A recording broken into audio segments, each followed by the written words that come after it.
देखिए, आपका साक्ष्य नियम चल रहा था और उसमें आपका कन्फेशन बताया गया था, यानी कि संस्वीकृति। और तत्पश्चात आपका काइंड्स ऑफ कन्फेशन बताया गया था, यानी कि संस्वीकृति के प्रकार प्रकार से भी क्वेश्चन बना है। आपको बताया गया जुडिशियल कन्फेशन के बारे में, आगे भी फिर बताया जाएगा इसको। इसके बाद गैर न्यायिक, यानी कि आपका एक्स्ट्रा जुडिशियल। इसके बाद जो पिछली बार क्वेश्चन यूपी में आया है, स्वयं से की गई संस्कृति, यानी कि क्या कोई अपराध का अभियुक्त व्यक्ति स्वयं से कन्फेशन कर सकता है कि नहीं, तो आपका जवाब रहेगा कर सकता है। ये क्वेश्चन पिछली बार यूपी एपीओ में आया था। इसके बाद अब हम सेक्शन तोड़े थे और आपका बताया गया था, बैठे हो दो लोग, आपका बताया गया था कि 24 से लेकर सेक्शन 30 तक आपका कन्फेशन के बारे में प्रावधान किया गया है, ये याद रखना है। सबसे पहले आपका जो सेक्शन है उसको अलग अलग कर लिया जाता है। अलग ऐसे करना है कि 24 और 25 बच्चे एक जगह कर लेना है। फिर आपका 28, 29 और 30 एक जगह कर लेना है। और दो धाराएं 26 तथा 27 है, इसको एक जगह कर लेना है। देखिए, आपका जो ग्रुप हमने बनाया है पहले उसके बारे में बता दें। अगर किसी अभियुक्त ने अपना अपराध स्वीकार किया है और वह मामला 24 या 25 में आ जाता है, तो अभियुक्त द्वारा किए गए कन्फेशन का कोई महत्व नहीं होता। अब कैसे क्या डायरेक्टली बाद में बताया जाएगा। यानी कि 24 और 25 के तहत जो कन्फेशन आ जाएगा वह इरिलेवेंट होगा, विसंगत होगा, अर्थात अभियुक्त के विरुद्ध साक्ष्य में प्रयोग नहीं किया जाएगा। इसके बाद दूसरा ग्रुप आपका याद रखना है, सेक्शन 28 याद रखना है, 29 और 30। इस ग्रुप को देखिए।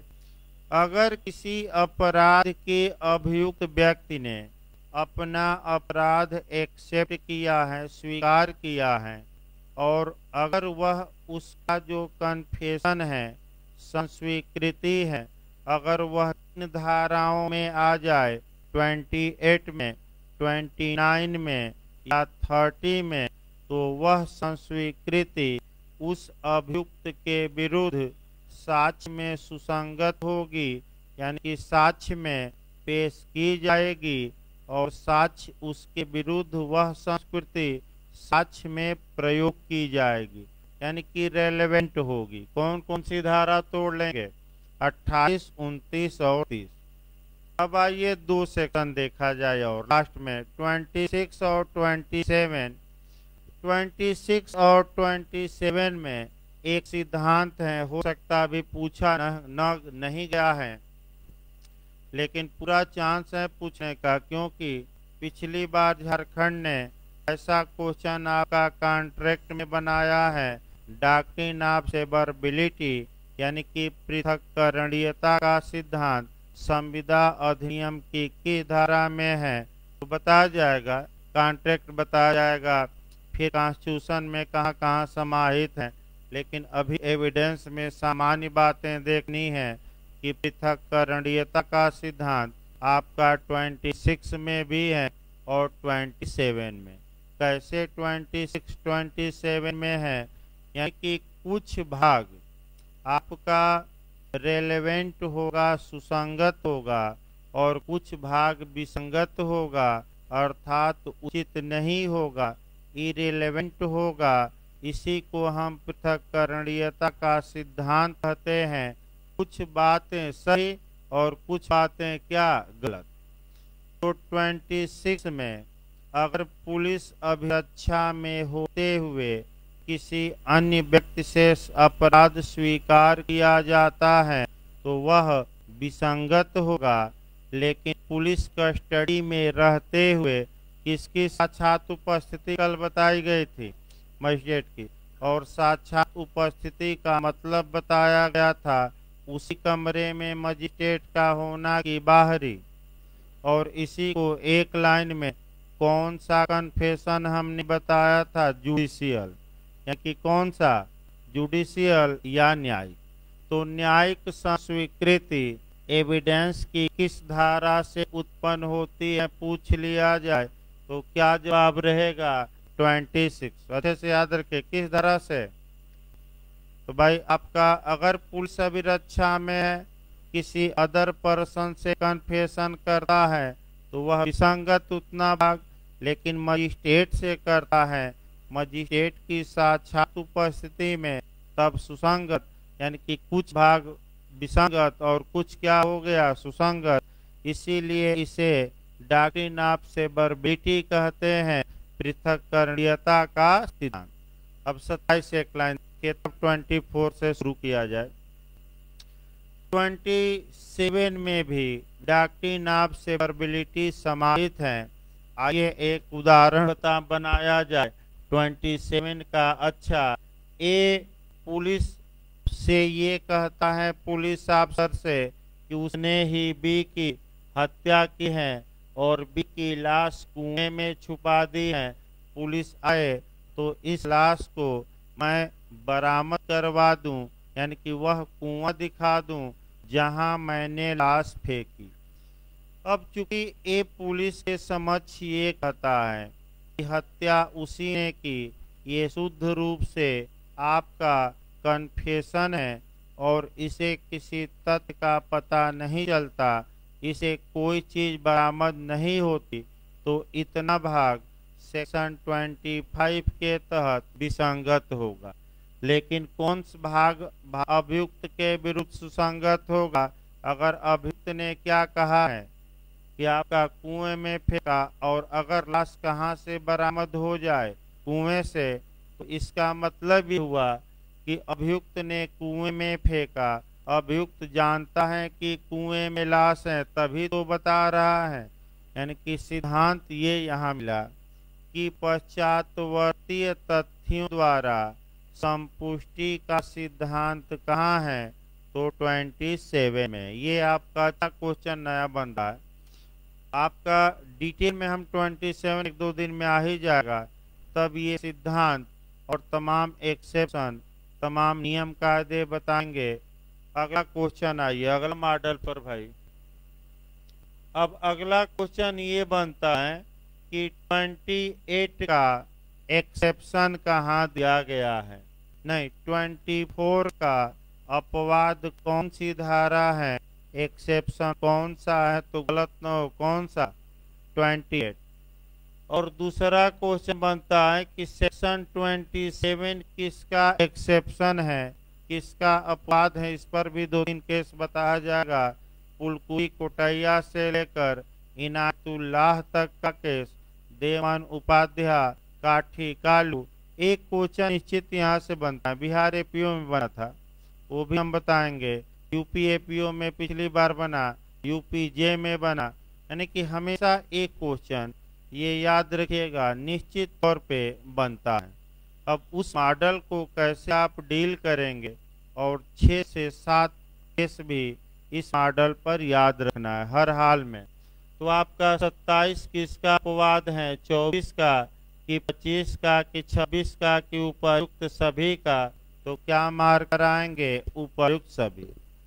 अब यहाँ जो केस ओस बनता है तो बताया जाएगा डिटेल में, क्योंकि भाई इतना आपका भूमिका ही चल रही है। आइए अब हम देखते हैं आपका 24 शुरू किया जाए। देखिए आपका 24 पहले कोरिलेशन कर लिया जाए। जब भी आप सेक्शन 24 पढ़िए, इसी के साथ साक्ष्य अधिनियम की धारा तुरंत कौन पढ़ना है, 28। याद रखे, जब भी 24 पढ़िए तो एविडेंस की कौन सी धारा तत्काल रीड विथ यानी कि सब्स्टिट्यूट यानी कि आर बाई डब्ल्यू लिखा जाता है। आर बाई डब्ल्यू मतलब रीड विथ कौन सा सेक्शन पढ़ना है 28। तुरंत सीआरपीसी में भी जाना पड़ेगा और सीआरपीसी की धारा जो आपको पढ़नी है आपका 306 पढ़ना है, 307 पढ़ना है, 308 पढ़ना है, 316 पढ़ना है और 163 पढ़ना है। यानी कि सीआरपीसी जब भी ये पढ़िए तो सीआरपीसी की धारा कौन पढ़ना है आप, इतनी धाराएं सीआरपीसी में दिमाग लगाना पड़ेगा। कौन कौन? 5 धाराएं। तो आइए आपका शुरुआत किया जाए। देखिए, कन्फेशन के लिए यह आवश्यक है कि वह स्वैच्छिक हो, माने वॉलेंटरी हो, आपका बिना किसी जोर जबरदस्ती यानी कि बिना किसी दबाव के अभियुक्त किया हो, बिना किसी धमकी के किया हो, संस्वीकृति पूर्ण रूप से किया हो, वह निष्कपट भी हो और पूर्ण रूप से अपने अपराध को क्या किया हो, स्वीकार।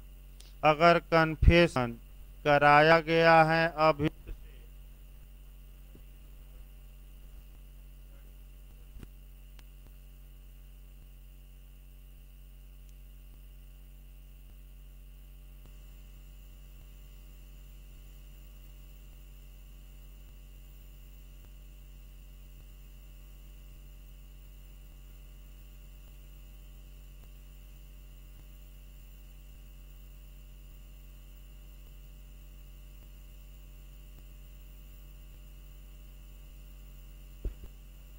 हेलो, देखिए आपका यानी कि कन्फेशन के लिए ये सब चीजें क्या हैं, अनिवार्य हैं।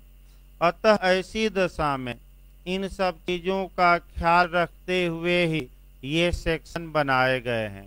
अब एक एक करके हमें देखना है और ये देखना है कि सबसे पहले 24 का जो हेडिंग है वह देखिए और तब पहले सबसे पहले आपका को रिलेशन सब बता दिया जाए और तब आपका 24 हम बेयर एक्ट से शुरू करते हैं। देखिए भाई, आपका 24 कहती क्या है, थोड़ा बेयर एक्ट की भाषा को कवर करिए। उत्प्रेरणा, उत्प्रेरणा मतलब आपका उकसा दिया जाए, फुसला दिया जाए। उत्प्रेरणा धमकी या वचन द्वारा कराई गई संस्वीकृति दांडिक कार्यवाहियों में कब विसंगत होती है। ये हेडिंग है, ध्यान से देखिए। इसका मतलब ये हुआ कि अगर किसी अपराध के अभियुक्त को फुसला लिया गया, उत्प्रेरणा दी गई, उकसा दिया गया और उस उकसाहट में आकर उसने अपना अपराध स्वीकार कर लिया, तो क्या ये आपराधिक मामलों में भाई रेलेवेंट होगा कि रेलेवेंट नहीं होगा? तो रेलेवेंट नहीं होगा। अभी हम 2-4 फुसलाएंगे कि कैसे फुसलाया जाता है। भाई कोचिंग वाले भी लड़कों को क्या करते हैं, फुसलाते हैं, लेकिन यहाँ तो किसी को फुसलाया ही नहीं जाता। यहाँ भले आपका माने वह कार्य हमारे द्वारा नहीं किया जा सकता कि फुसला कर क्या किया जाए, एडमिशन करा जाए, जिसकी स्वेच्छा हो आए, न स्वेच्छा हो न आए। ये भी आपका है, आपका जहाँ से भी पढ़े हो, हम कभी पूछते ही नहीं किसी से आज तक कि क्या कहीं पहले भी पढ़कर आए हो कि नहीं, दिल्ली से आए हो कि दौलताबाद से। लोग खुद बता देते हैं, हमें पूछने की आवश्यकता क्या है। और तमाम पुराने लोग, मैं बता दूं, दिल्ली से बैक होकर आ गए और तब यहाँ जाकर शरण ली और आज सेलेक्ट भी हैं और कुछ लोग आपका कह सकते हैं कि नंबर पर लगे हैं। तो आप लोग तो भाई 1-2-3 लोग ही पुराने हैं, इसमें ये भी समस्या है, ज़्यादा लोग नए पढ़ने वाले हैं। तो पुराने अब सक्रिय हो रहे हैं, शाम को दबाव ज़्यादा पड़ रहा है कि अब आपका पुलिस एक्ट शुरू करिए, मार फोन पर फोन। तो अब मठाधीश या बरसाती में खाली हो गए हैं। तो आपका सोमवार से भाई शाम को उत्तराखंड पुलिस एक्ट की क्लास लगेगी, टाइम आपका बता जाएगा। तो जिन लोगों का छूटा रहेगा वह आकर पढ़ लेंगे, 10 दिन 15 दिन जो भी चले। मैं सोमवार से आपका लगाया जाएगा, क्योंकि अब दबाव ज्यादा है, अब बर्दाश्त के बाहर हो रहा है दबाव, तो अभी रोका गया कि सोमवार से आपका लगाया जाएगा। थोड़ा समय और एडजस्ट किया जा रहा है। देखिए आपका उत्प्रेरणा, अब यह आपका दूसरा शब्द देखिए, आपका जो दूसरा शब्द है वह आपका है धमकी। धमकी मतलब थ्रेट, यानी कि आपका थ्रेट, थ्रेट देना यानी कि धमकी देना, यानी कि भयभीत कर देना। अगर किसी अपराध के अभियुक्त व्यक्ति को भय दिखाया गया और वह आपका भय दिखाने के कारण वह अपना अपराध स्वीकार कर लेता है, तो वह जो कन्फेशन होगा, वह जो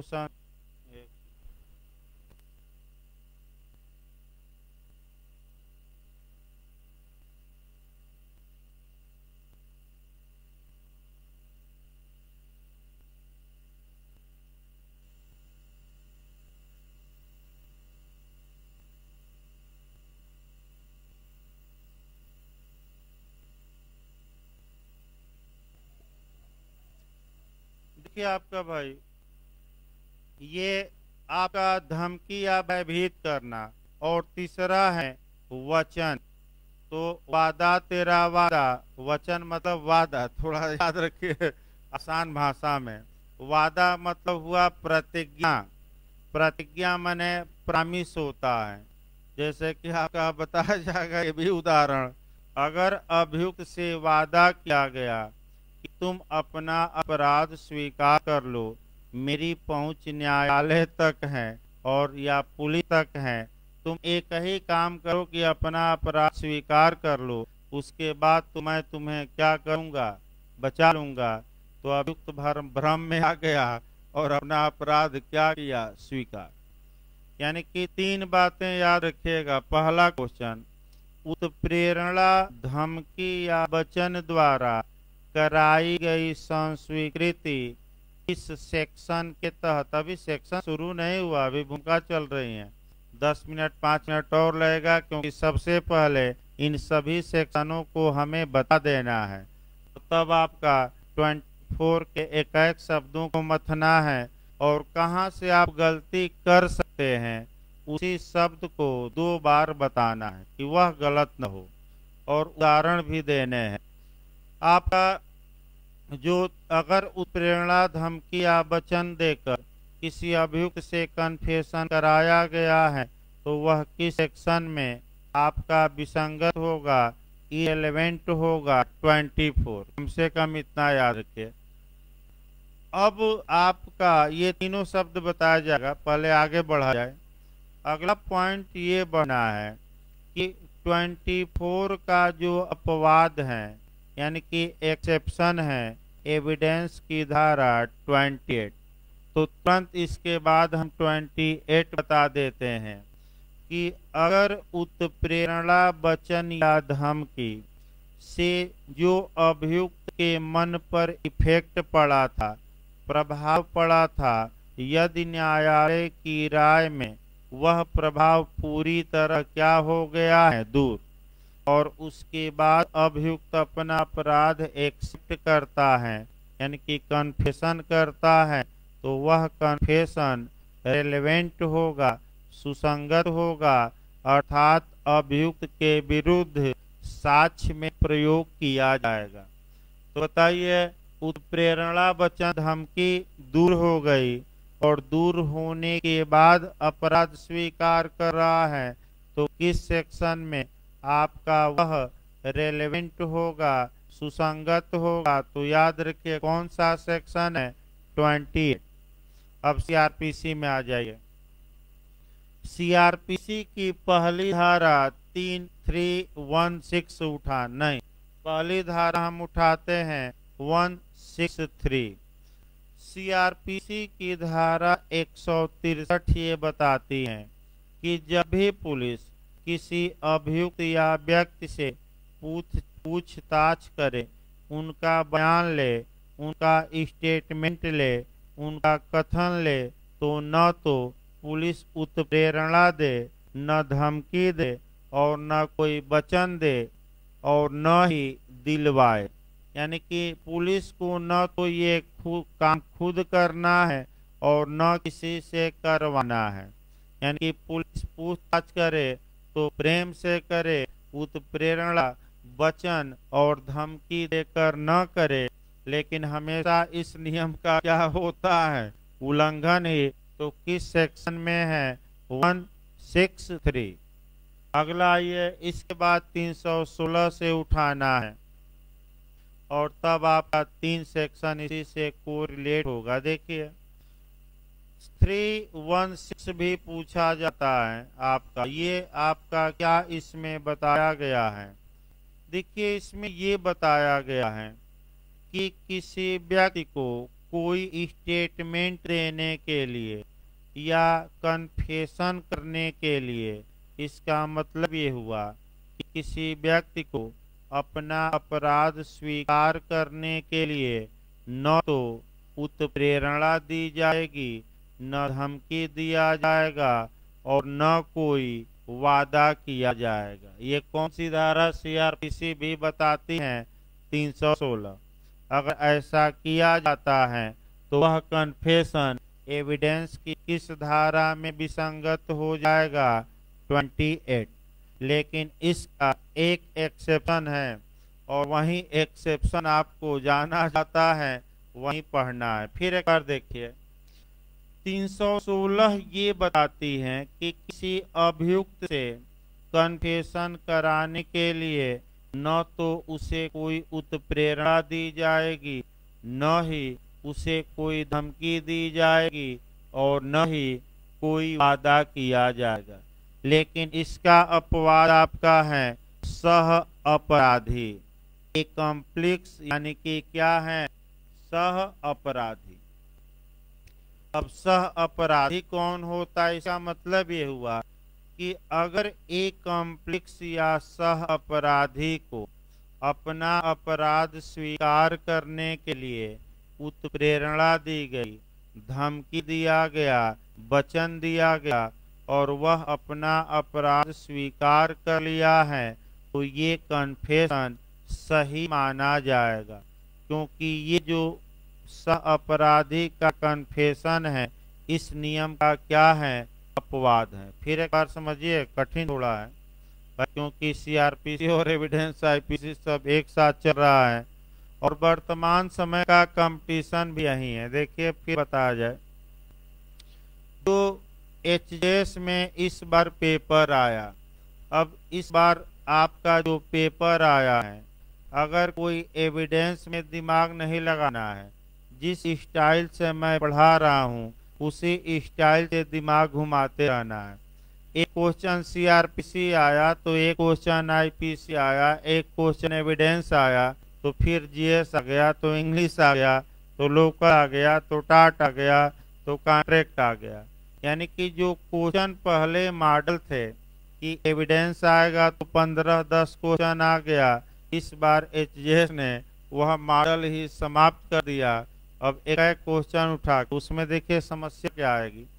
समस्या ये आएगी कि आप दिमाग एविडेंस पर एक क्वेश्चन पर लगाए, फिर एविडेंस के बाद आपका तुरंत सीआरपीसी में दिमाग लगाना पड़ेगा, फिर लोकल में दिमाग लगाना पड़ेगा। और एक जगह था तो आप एविडेंस में रहते थे, पूरा पहले क्या करते थे, कर लेते थे। तो जिस हिसाब से आजकल माने कंपटीशन का युग है और जिस हिसाब से क्वेश्चन आ रहे हैं, उसी हिसाब से मैं एकदम हूबहू उसी हिसाब से पढ़ा रहा हूँ। एविडेंस पढ़ा रहा हूँ तो उसी में जहाँ जहाँ कोरिलेशन आपका आईपीसी, सीआरपीसी, अन्य कानूनों से हैं, उसको भी जोड़ा जा रहा है। इसका फायदा आपको ये होगा कि अगर जे में भी ऐसा मॉडल बन जाए तो आप नहीं घबराएंगे, क्योंकि आपका दिमाग तो क्लास में ही हर एक कानून में हमेशा क्या करता है, भूत जैसे घूमता रहता है, तो वहाँ भी नाता रहेगा। लेकिन जो नए लोग हैं, जो एविडेंस पढ़े तो एविडेंस, वो भी 2 मिनट सोचेंगे और दिमाग उधर ले जाएंगे। तो आपको दिमाग नहीं ले जाना है, आपका तो खुद ही पढ़ते पढ़ते अभ्यस्त हो गए हैं, यानी कि अभ्यासिक अपराधी, तो अपराधी नहीं कहा जा सकता।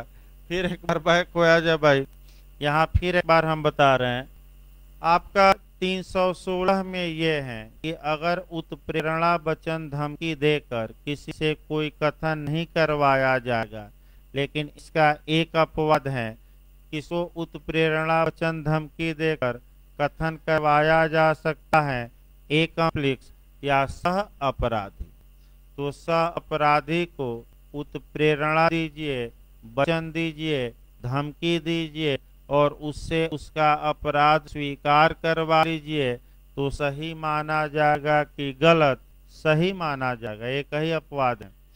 तो सह अपराधी को क्षमादान दिया जाता है 306 में।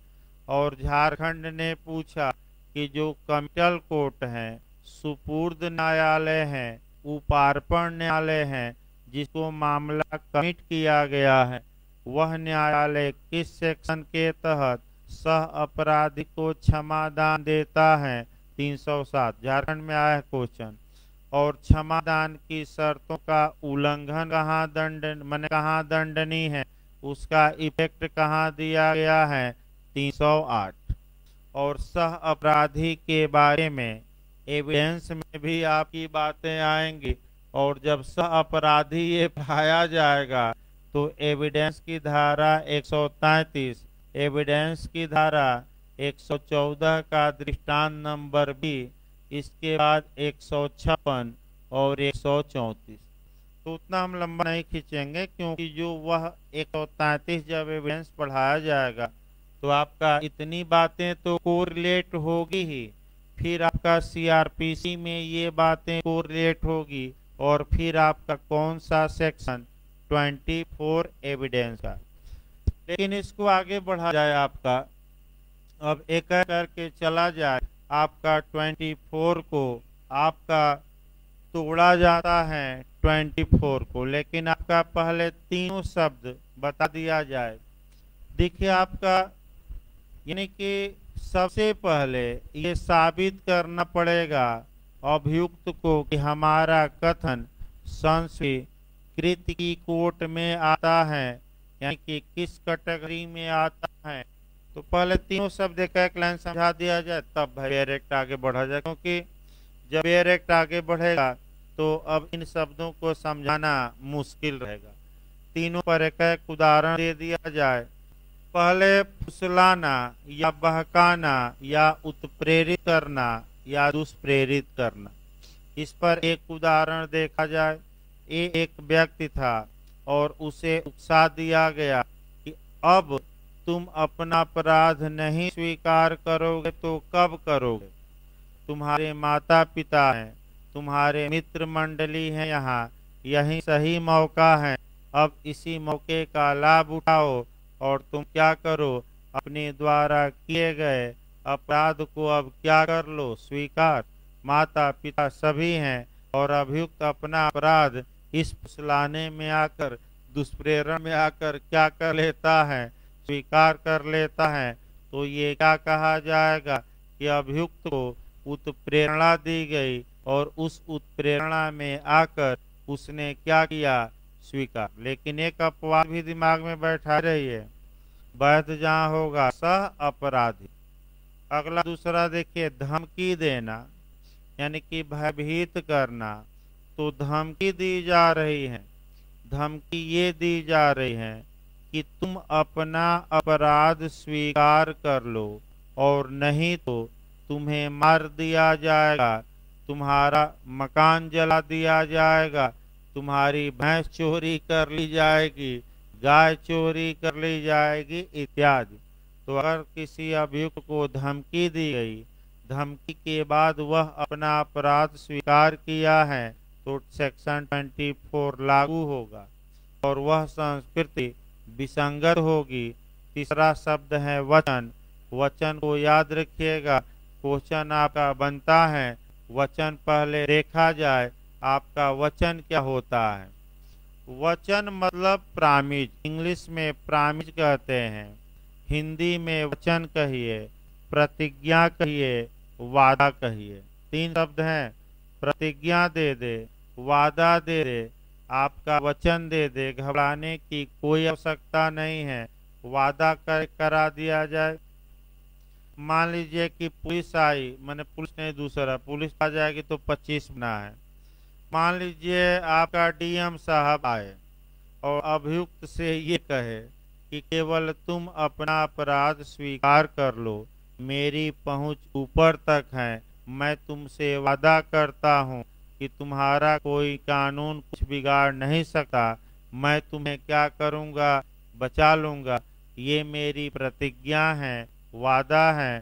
तो ये प्रामिज हुआ। प्रामिज देकर क्या करा गया, तुरंत प्रामिज पर जब भी पढ़िए तो कॉन्ट्रैक्ट में जोड़कर पढ़िए। उत्तराखंड जे में क्वेश्चन आ चुका है, झारखंड में आ चुका है। पहला क्वेश्चन ये बनता है कि संविदा अधिनियम में प्रामिज या वचन को कहाँ परिभाषित किया गया है। तो आपका जवाब रहेगा 2B में। याद रखिएगा, प्रामिज को कहाँ परिभाषित किया गया है, 2B कॉन्ट्रैक्ट एक्ट। प्रामिज होता क्या है, खूब पूछा जाता है, जाकर आप देखिएगा 10 बार पूछा है। तो प्रामिज होता क्या है, तो जब कोई प्रपोजल या प्रस्ताव एक्सेप्ट हो जाता है, स्वीकार हो जाता है, तो वही प्रपोजल कन्वर्ट हो जाता है प्रामिज में या प्रतिज्ञा में। तो अगर आपसे कोई कॉन्ट्रैक्ट में पूछे कि प्रामिज कहाँ परिभाषित है, तो क्या मारेंगे, 2B। प्रामिज किसे कहा जाता है, तो बस एक लाइन रटिए, स्वीकृत प्रस्थापना ही वचन है। यानी कि जो प्रपोजल एक्सेप्ट कर लिया गया, अब वह प्रपोजल किसमें कन्वर्ट हो गया, वादा में। और जब दोनों तरफ से वादे आ जाएंगे, दोनों तरफ से वचन आ जाएंगे, तो वह एग्रीमेंट हो जाएगा। और वह एग्रीमेंट अगर कॉन्ट्रैक्ट के सेक्शन 10 को फुलफिल करता है, पूर्ण करता है, तो वह एग्रीमेंट अब कॉन्ट्रैक्ट हो जाएगा। यानी कि क्या कहलाएगी, संविदा। तो अब जो क्वेश्चन आपका वचन पर तो याद ही रखना है, कॉन्ट्रैक्ट में एंसन का कोटेशन भी याद रखना है कि जैसे ही प्रस्ताव, जैसे ही इजब कबूल कर लिया जाए, यानी कि जैसे ही प्रपोजल को एक्सेप्ट कर लिया जाए, अब वह आपका बारूद भरी ट्रेन का काम करता है। जिस प्रकार बारूद भरी ट्रेन में एक तीली माचिस जला दी जाए तो पूरा बारूद जल कर राख हो जाएगा, फिर वापस नहीं आ सकता, स्थितियों पुरानी स्थिति में नहीं आ सकता। उसी प्रकार जैसे ही किसी व्यक्ति ने दूसरे व्यक्ति का प्रपोजल एक्सेप्ट किया, दोनों व्यक्ति अपने अपने वचन से क्या हो गए, बंध गए। अगर करते हैं तो ये ब्रीच ऑफ कॉन्ट्रैक्ट या संविदा भंग माना जाएगा। अब उत्तराखंड में बना कॉन्ट्रैक्ट में कि वचन कितने प्रकार के होते हैं, तो वादा 2 प्रकार का होता है। कौन कौन, एक एक्सप्रेस हो सकता है और दूसरा इम्प्लाइड। सेक्शन याद करके जाना है कॉन्ट्रैक्ट का, वह सेक्शन 9 है, जाकर आप देखिएगा। सेक्शन 9 कॉन्ट्रैक्ट में स्पष्ट, यही टेक्निकल क्वेश्चन 2-4 हैं जो आपको आगे बढ़ाएंगे। और सब तो पढ़ने के लिए तो सब लोग पढ़ ही रहे हैं भाई, हजारों लोग पढ़ रहे हैं, लेकिन आप देख ही रहे हैं उसमें से कुछ ही लोग तो होंगे, तो वही लोग होंगे जो 2-3 केवल क्या करेंगे, टेक्निकल क्वेश्चन पकड़े रहेंगे और कुछ नहीं है। तो आपका प्रामिज कितने प्रकार का, 2, एक अभिव्यक्त, एक विवक्षित। तो एक बार 2, 3, 4, 5 दिया था उत्तराखंड, कितना मार्क कराएंगे, 2। कौन कौन, एक्सप्रेस, एक्सप्रेस मतलब कि मुख से बोलकर या लिखकर, और विवक्षित मतलब बाई कंडक्ट, यानी कि आचरण, हाव भाव, चाल चलन। ये बेरे को तोड़ा जब भाई आपका 24 पर आ जाए, चूंकि कठिन ये सब धाराएं हैं। एक और क्वेश्चन आपका जो टेक्निकल आता है भाई 24 पर बताया जाए, तब बेरे को तोड़ा जाए, ताकि टेक्निकल क्वेश्चन पहले जाना है। देखिए आपका यही एक देखिए दो फायदे होते हैं। एक फायदा ऐहिक होता है। ऐहिक का मतलब सांसारिक। सांसारिक यानी कि फिजिकल, यानी कि भौतिक हम कह सकते हैं या सांसारिक कह सकते हैं। और जो दूसरा फायदा होता है वह आध्यात्मिक होता है। आध्यात्मिक। पहले फायदा दिखाइए। यानी कि अभियुक्त को अभियुक्त से वादा किया गया, और ये वादा किया गया कि यदि तुम अपना अपराध स्वीकार कर लोगे तो जब ऊपर जाओगे, माने जब स्वर्ग में जाओगे, तो हूर तुम्हारा स्वागत करेंगे। हूर जानते हैं कि नहीं? न जानते हो तो भाई बता दीजिए। हूर द्वारा तुम्हारा फूल माला लेकर क्या किया जाएगा? स्वागत किया जाएगा। तो ऐसी दशा में अब बताइए कौन सा फायदा अभियुक्त को दिखाया गया? लौकिक की पारलौकिक? यानी कि पारलौकिक को हमने क्या लिखा है? आध्यात्मिक, ऊपर वाला फायदा। तो यही टेक्निकल पॉइंट पकड़ना है। यदि अभियुक्त को पारलौकिक फायदा, आध्यात्मिक फायदा दिखाया गया हो और अभियुक्त ने अपना अपराध स्वीकार कर लिया हो, तो ये संस्वीकृति वैध होगी और अभियुक्त के खिलाफ सुसंगत होगी। ये पॉइंट पकड़ना है। सुसंगत होगी, वैध भी होगी। अब दूसरा फायदा देखिए। एक फायदा होता है दुनियादारी वाला, यानी कि फिजिकल या भौतिक या सांसारिक या लौकिक फायदा। लौकिक फायदा का एक उदाहरण देखिए। मैं तुम्हें वचन देता हूँ कि यदि तुम अपना अपराध स्वीकार कर लोगे तो तुम्हें मैं मने न्यायालय से बाइज्जत बरी करा दूंगा। तो आप लोग बताइए ऐहिक फायदा दिखाया गया है कि पारलौकिक? ऐहिक मतलब भौतिक या सांसारिक, पारलौकिक नहीं। ऐहिक शब्द याद रखिएगा। ऐहिक मतलब क्या? दुनियादारी वाला फायदा, ऊपर वाला नहीं। तो अगर ऐहिक फायदा बहुत सा पूछा जाता है, 90% लोग गलत कर जाते हैं। यदि ऐहिक फायदा दिखाया गया और तत्पश्चात अभियुक्त ने अपना अपराध स्वीकार किया है, तो ऐसी दशा में वह जो कन्फेशन होगा विसंगत होगा। अभियुक्त के विरुद्ध साक्ष्य में प्रयोग नहीं किया जाएगा। तो फायदा कैसा होना चाहिए? 24 के लिए ऐहिक, तब विसंगत, और पारलौकिक है तो सुसंगत। तो आगे आइए बेरक को तोड़ा जाए। भाई देखिए बेरक का अब एक एक शब्दों को थोड़ा समय लगता है इन धाराओं में। वही 5-6 धाराएं हैं। इसके बाद तो भाई उड़ान भरी जाएगी तेज से। देखिए आपका उत्प्रेरणा, धमकी या वचन द्वारा कराई गई संस्वीकृति क्रिमिनल कार्यवाही में कब इरेलेवेंट होगी, कब विसंगत होगी। देखिए क्या अभियुक्त व्यक्ति द्वारा की गई संस्वीकृति, यानी कि इसका मतलब पहला शब्द तोड़ना है।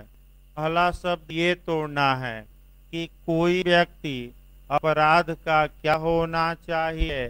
अभियुक्त होना चाहिए, एक्यूज्ड हो। देखिए शब्दों का ही जाल है। अभियुक्त ने क्या किया हो? कोई संस्वीकृति की हो, यानी कि आपका कोई कन्फेशन किया हो। अगला देखिए शब्दों को हम तोड़ रहे हैं, ऐसे ही पढ़िएगा घर पर भी। दंडिक कार्यवाही में विसंगत होगी, यानी कि किस कार्यवाही में? तो दंडिक कार्यवाही यानी कि क्रिमिनल कार्यवाही में विसंगत होगी, यानी कि साक्ष्य में प्रयोग नहीं की जाएगी। अगला शब्द देखिए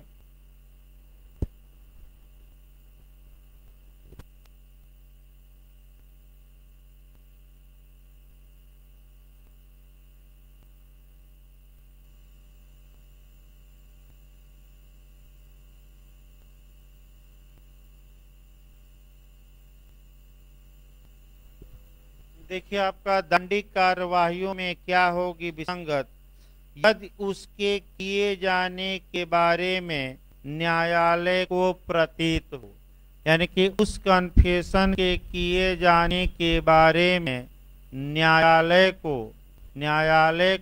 प्रतीत हो का मतलब महसूस हो, यानी कि पूर्ण विश्वास नहीं, केवल क्या हो, थोड़ा कम प्रतीत या महसूस हो जाए। क्या महसूस हो जाए कि अभियुक्त व्यक्ति के विरुद्ध आरोप के बारे में, यानी कि अभियुक्त व्यक्ति के विरुद्ध आरोप के बारे में, यानी कि जो इल्जाम या जो दोषारोपण अभियुक्त पर किया गया है उस आरोप के बारे में आपका क्या किया गया है।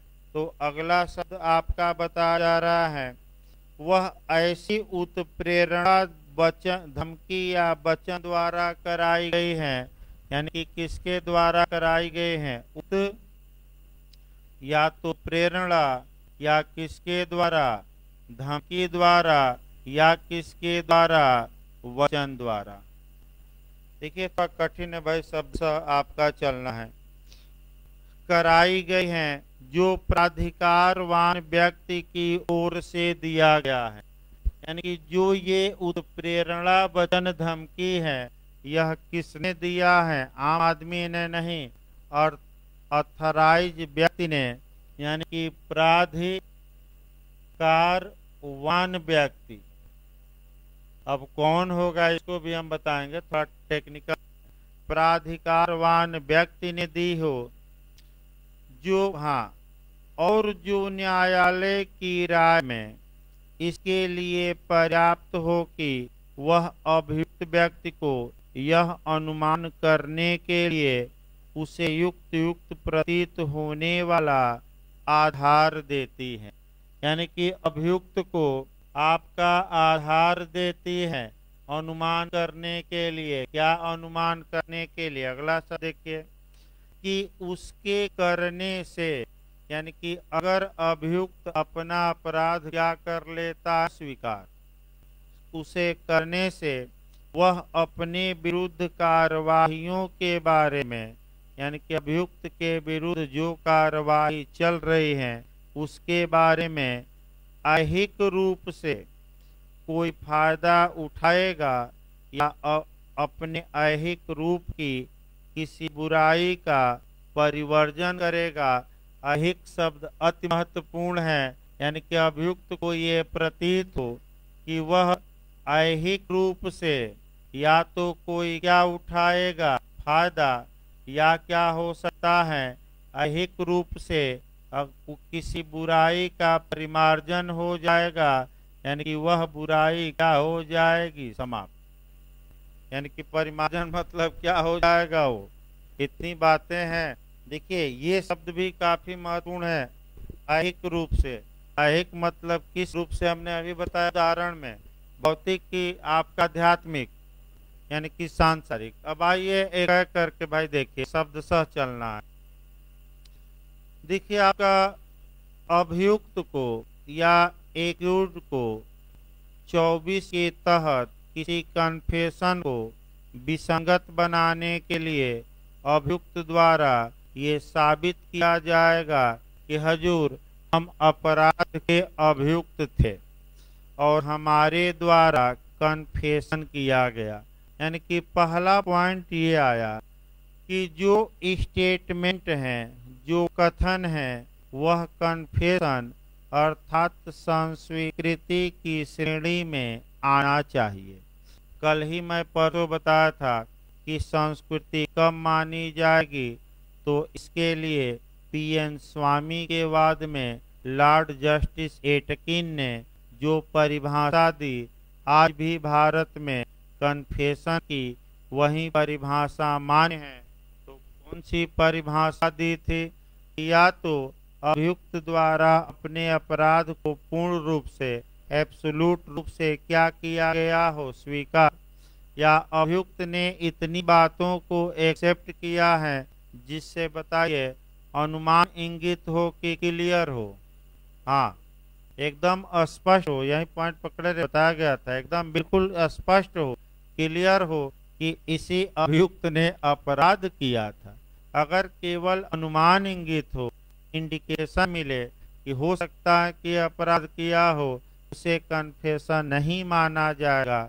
ये परिभाषा पकला नारायण स्वामी वर्सेज इम्परर के वाद में इस जज ने दिया, लॉर्ड एटकिन। आइए देखा जाए आपका क्रिमिनल कार्यवाहियों में विसंगत होगी, यानी कि इसका मतलब कि सिविल कार्यवाही में सुसंगत हो सकती है। ये केवल किसमें विसंगत होगी? संस्कृति, क्रिमिनल। अब आइए, यदि न्यायालय को प्रतीत होता है, तो पहले न्यायालय को महसूस कराइए। न्यायालय को प्रतीत होता है शब्द का मतलब ये हुआ कि भले न्यायालय को पूर्ण विश्वास न हो, लेकिन अभियुक्त द्वारा न्यायालय के मन में एक संदेह पैदा कर दिया जाए। ये देखिए, आपका दो बातें होती हैं। एक होता है कि इंडिकेशन मिले, प्रतीत हो, और दूसरा होता है कि पूर्ण विश्वास हो जाए। तो पूर्ण विश्वास में आपका बातें पूरी तरह साबित हो जाती हैं, लेकिन प्रतीत में बातें पूरी तरह तो नहीं मन साबित होती, लेकिन महसूस जरूर होता है, हो सकता है कि ऐसा हो। तो आपका 24 में अभियुक्त को ये नहीं दिखाना है पूर्ण रूप से, बल्कि न्यायालय के मन में एक संदेह पैदा कर देना है। क्या संदेह पैदा करना है? कि हजूर, हमने जो कन्फेशन किया, हमें उत्प्रेरणा दी गई या धमकी दी गई या क्या दिया गया था? वचन। यानी कि हमने स्वेच्छा से अपना अपराध स्वीकार नहीं किया, बल्कि हमें या तो उत्प्रेरणा देकर कराया गया है संस्कृति, या धमकी देकर या वचन देकर कराया गया। और ये जो उत्प्रेरणा, वचन, धमकी थी, ये किसके बारे में थी? चार्ज या इल्जाम या आरोप के बारे में। यही क्वेश्चन बनता है कि जो उत्प्रेरणा, वचन और धमकी होनी चाहिए, वह आपका कह सकते हैं कि किसके बारे में होनी चाहिए? आरोप के बारे में। तो यही आपका, अगर आरोप के बारे में नहीं है और किसी अन्य के बारे में है, तो वह 24 वहाँ अप्लाई ही नहीं होगी। यहाँ दो उदाहरण अच्छा देखना है। देखिए, आपका यूपीजे और एपीओ क्या पूछा है, आप लोग बताइए। अब धमकी मिल रही है कि नहीं, थोड़ा शब्दों को देखना है। धमकी भरे, अब देखिए शब्द आपको पकड़ना है। तो 4 उदाहरण। यदि तुम्हारे लिए अच्छा यही होगा कि तुम अपना अपराध स्वीकार कर लो। अब बताइए, क्या इस वाक्य में कुछ धमकी के तत्व मिल रहे कि नहीं? भाई, तुम्हारे लिए अच्छा यही होगा कि तुम अपना अपराध क्या कर लो? तो बताइए, धमकी के तत्व मिल रहे कि नहीं? मिल रहे हैं। और ये कन्फेशन 24 में क्या हो जाएगा? विसंगत। एक तो ये वाक्य आया है कि क्या ये धमकी मानी जाएगी कि नहीं, तो याद रखिएगा। दूसरा पूछा जाता है कास्ट या जाति से निकालने की धमकी।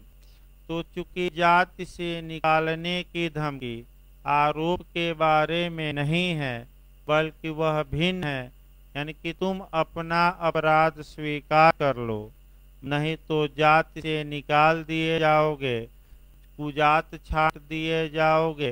तो जाति से निकालना अलग बात, अपराध स्वीकार करना अलग बात। और जो उत्प्रेरणा, धमकी दी गई है, वह जो अभियुक्त पर आरोप लगा है उससे रिलेटेड नहीं है। लेकिन अगर कहा जाए कि तुम अपना अपराध स्वीकार कर लो, नहीं तो तुम्हारा मकान जला दिया जाएगा, तुम अपना अपराध स्वीकार कर लो, हमारे पास माने पुलिस व्यवस्था है, न्यायालय भी हमारे बस में है, मैं तुम्हें छोड़वा दूंगा, इन आरोपों से बाइज्जत न्यायालय में क्या करा दूंगा? बरी।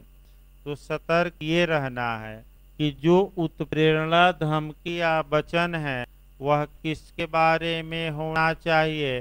इल्जाम या आरोप या दोषारोपण के बारे में। तो एक उदाहरण धमकी का हमने बताया कि अच्छा यही होगा कि अब सुधर जाओ नहीं तो सुधार देंगे, ये भी धमकी।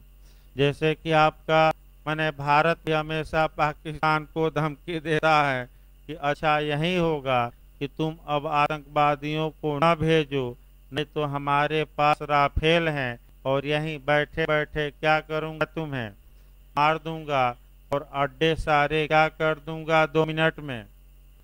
आपका भारत चाहे तो नष्ट कर सकता है, 2 मिनट तो लगना है। इतना स्पीड राफेल की तेज है कि अब सीमा में जाने की भी आवश्यकता नहीं है, पूरे पाकिस्तान पर अटैक किया जा सकता है भारत में रहते हुए भी, और अटैक कर ही दिया गया। आपने देखा कि आपका कहावत भी कही जाती है कि जिसका कोई मैंने गार्जियन नहीं होता उसका देखे, जैसे अफगानिस्तान अभी आपस में ही सब लड़ रहे हैं सत्ता के लिए, अभी कबायली युद्ध होगा, महिलाएं मांग रही हैं अधिकार, तब तक पता न कौन देश आकर तालिबान पर ही बम बरसा के चला गया और आज अभी तक पता ही नहीं कौन देश किया। कुछ लोग ये करें कि ये भारत के राफेल ने किया है, भारत के पीएम रोज मीटिंग कर रहे हैं अफगानिस्तान पर और तालिबान को ध्वस्त करने के लिए राफेल भेजे थे, फिर मार कर क्या किए सैकड़ों तालिबानियों को पंजशीर में वापस।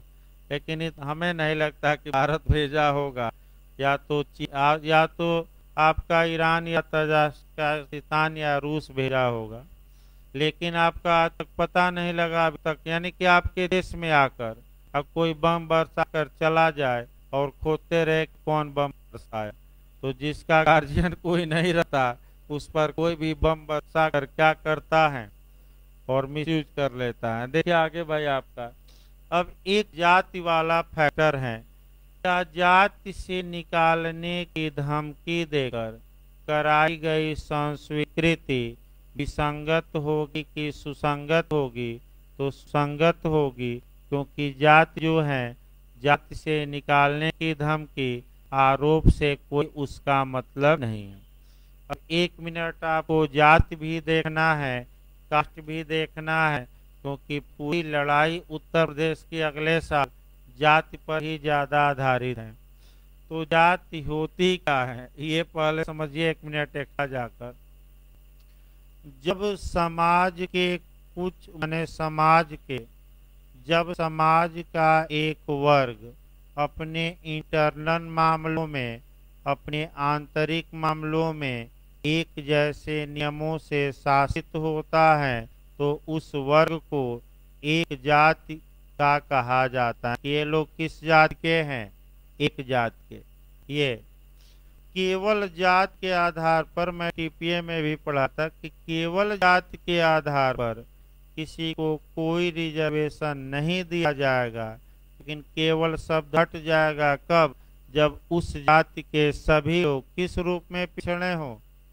हाँ, सामाजिक और शैक्षणिक। आर्थिक ना मार दीजिएगा, अब वो ईडब्ल्यूएस अलग है जो सुप्रीम कोर्ट का, इसलिए चैलेंज किया गया कि आप ये आर्थिक कर कहाँ से आ गए?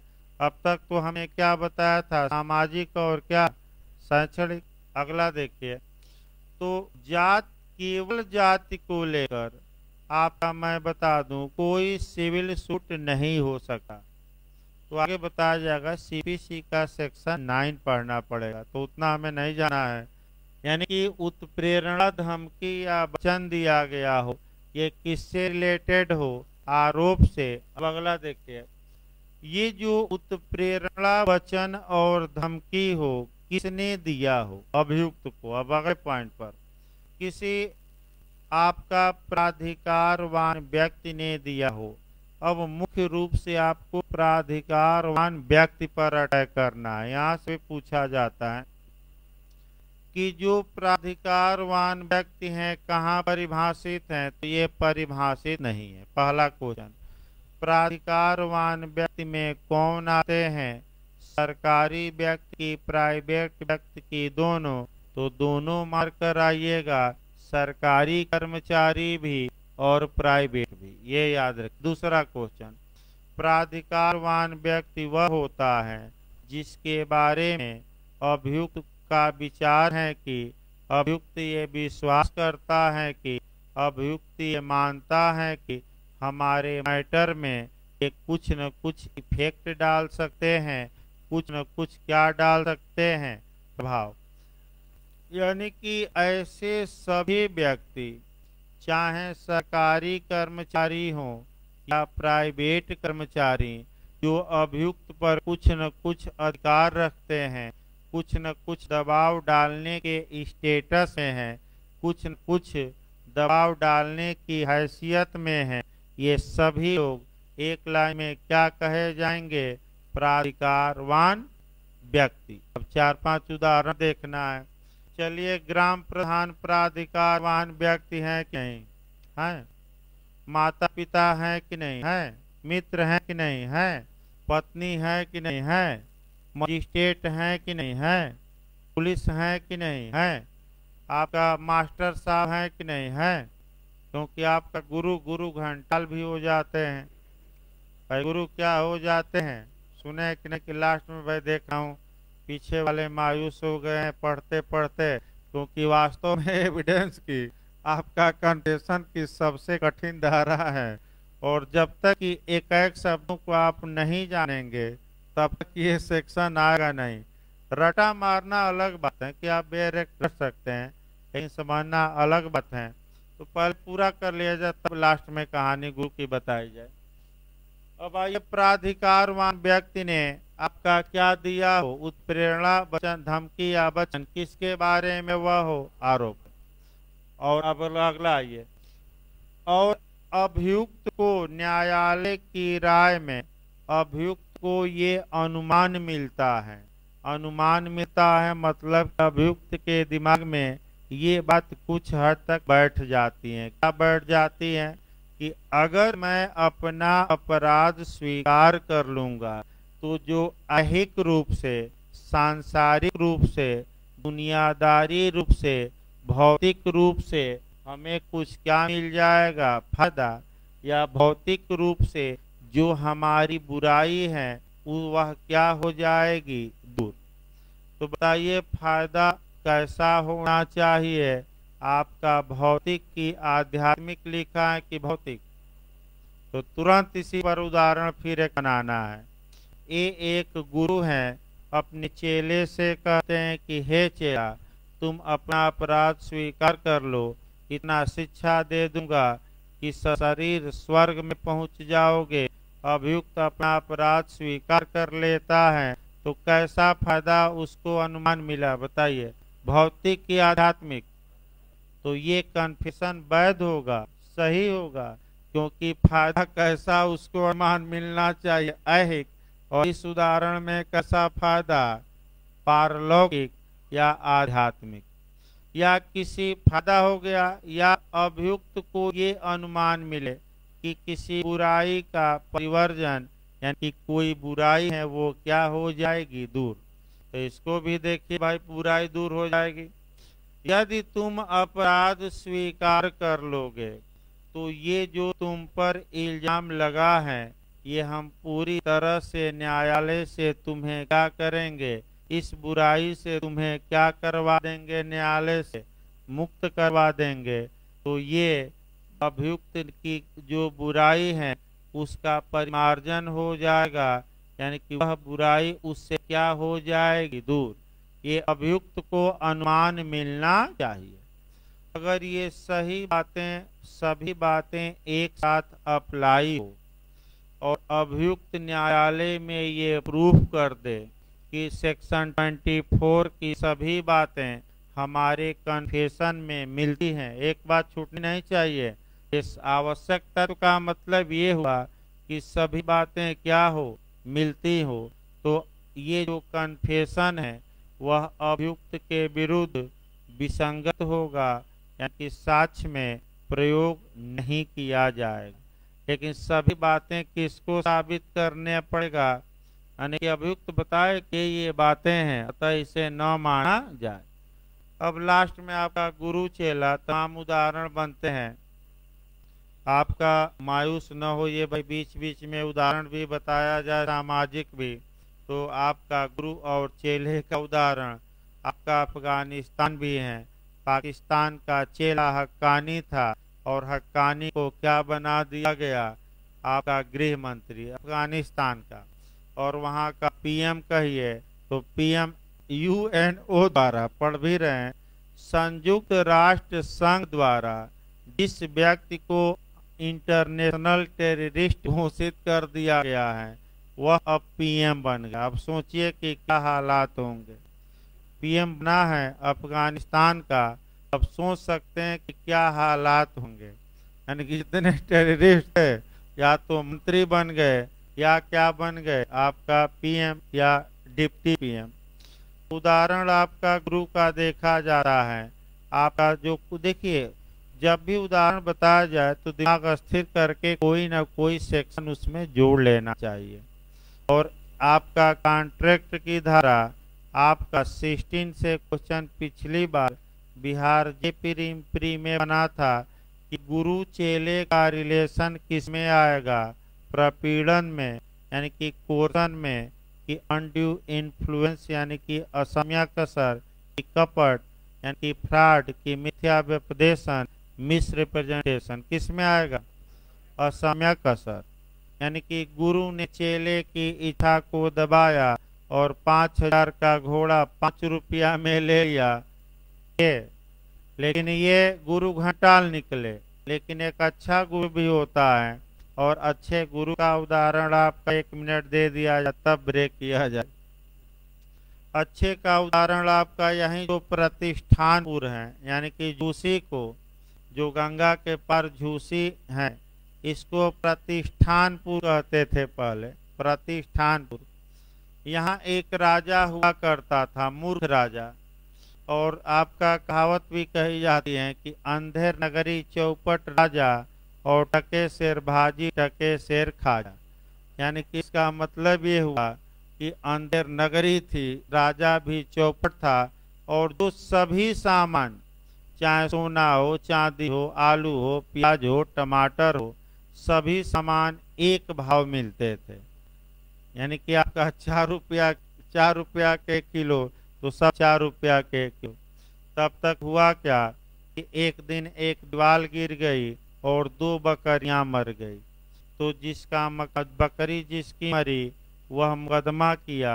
आपका जिसका मकान था, मकान वाले को बुलाया गया। मकान वाला कहा कि हजूर ये दीवार मिस्त्री बनाया था, उसी ने सीमेंट बालू कम मिलाया होगा, तो बुलाओ मिस्त्री को। मिस्त्री आया, मिस्त्री को से पूछा गया, नहीं बता पाया, तो हुआ कि आपका मिस्त्री को फांसी दे दी जाए।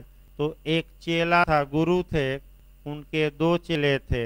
एक चेला मैंने कुछ समय पहले उस राज्य में गया था और देखा कि पेटू था। पेटू मतलब भोजन वाला, कि कहीं भी भोजन करते रहे, चाहे कोचिंग हो या बाहर हो, उससे मतलब नहीं है। यानी कि भाई कोचिंग हो बाहर हो, कुछ न कुछ क्या करते रहिए, खाते पीते रहिए, तभी तो कहा जाएगा कि खाते पीते घर का लड़का है। वही नहीं तो आपका, तो ऐसी दशा में चेला वहीं रुक गया और चेला खूब खाया, मोटा हो गया था। तो जब फंदा बनाया गया आपका, माने ये क्या उसको, फांसी का फंदा, तो जब दीवार मिस्त्री के यानी कि राज मिस्त्री के गले में डाला गया तो राज मिस्त्री दुबला पतला था और फंदा बड़ा निकला। तो राजा ने आदेश दिया कि भाई बकरी मरी है तो किसी को तो फांसी देनी ही पड़ेगी, तो खोजो ऐसा मोटा ताजा आदमी जो जिसके गले में फंदा बैठ जाए। तो आपका खोजा गया तो चेला मिल गया और चेले को फांसी पर लटकाया जाने लगा। तब चेले को गुरु याद आए और गुरु आ गए। चेले के कान में बुदबुदाए, गुरु चेला लड़ाई करने लगे कि हम फांसी पर चढ़ेंगे तो हम चढ़ेंगे। राजा मूर्ख था, सोचा क्या बात है भाई, फांसी पर चढ़ने के लिए क्यों ये बेचैन हो गए।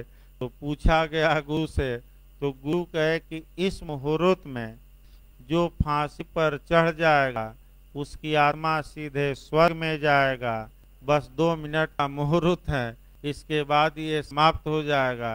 तो राजा कहा कि मैं स्वर्ग में चला जाऊं, लाओ फांसी राजा को चढ़ाओ। तो जल्दी जल्दी राजा को फांसी पर चढ़ा दिया गया और जनता अत्याचारी और मूर्ख राजा से क्या हुआ, मुक्त हुआ और चेले की भी जान क्या हो गई, बच गई। तो भाई अभी आपका 10 मिनट बाद चलेगा भाई पुलिस एक्ट, भाई आपका 10-12 मिनट बाद। ये कल और बताया जाएगा, एक दो केस हैं इसको